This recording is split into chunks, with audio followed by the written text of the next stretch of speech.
आलिमन जो मर्तबो ख़ुदा आला कयो इए किताबनि में पढ़ो ऐं आहे ॿुधो। आलिमन जो मर्तबो ख़ुदा आला कयो इए किताबनि में पढ़ो ऐं आहे ॿुधो।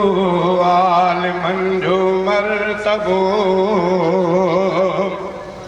जेको आलिम बाअमल बाशरीयत थी रहे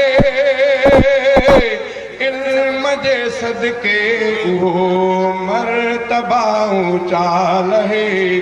जेको आलिम बाअमल बाशरीयत थी रहे इल्म जे सदके उहो मर्तबा ऊंचा लहे।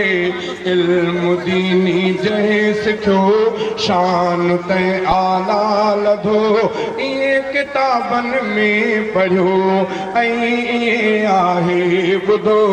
आलिमन जो मर्तबो ख़ुदा आला कयो इए किताबनि में पढ़ियो ऐं आहे ॿुधो। आलिमन जो मर्तबो ही नबियन जा सचा बणिया वारिस दिलरुबा इया फरमायो मीर मदनी मुस्तफा हक़ जे उलमा जो शान आ केॾो वॾो इए किताबनि में पढ़ो ऐं आहे ॿुधो। आलिमन जो मर्तबो 70 माण्हुनि जी शफ़ा हशर में आलिम कंदो आ बुलंद आला वकारो हक़ जे उलमा संदो आ बुलंद आला वकारो हक़ जे उलमा संदो। हिते ऐं हुते दर्जा वॾा मांदो मोमिन सचो इए किताबनि में पढ़ियो ऐं आहे ॿुधो। आलिमन जो मर्तबो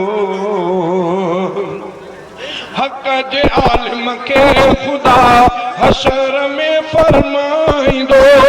हक़ जे आलिम खे ख़ुदा हशर में फरमाईंदो। बाहि में साड़ण जे लाइ इल्मु न तोखे मिलियो। बाहि में साड़ण जे लाइ इल्मु न तोखे मिलियो। वञो तूं जन्नत में हलियो फज़ुल थी मुंहिंजो इहो। वञो तूं जन्नत में हलियो फज़ुल थी मुंहिंजो इहो।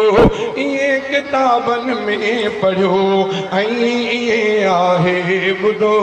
आलिमन जो मर्तबो नफ़िल पियो आबिद पढ़े निंड थो आलिम करे। निंड उनजी बंदगीअ जे मथां हावी थिए। निंड उनजी बंदगीअ जे मथां हावी थिए। दीन जे आलिम संदो ॾिसो आहे एॾो शान छो इए किताबनि में पढ़ियो ऐं आहे ॿुधो। आलिमन जो मर्तबो ॿियो वरी आलिम उहो हक़ुन जो ज़ाहिर करे। हक़ लिकाए जेको थो जेब पैसनि सां भरे। रोज़ मशर में रोज़ मशर थियणो आ हाल उनजो ई बुरो इए किताबनि में पढ़ियो ऐं आहे ॿुधो। आलिमन जो मर्तबो ख़ुदा आला कयो इए किताबनि में पढ़ियो ऐं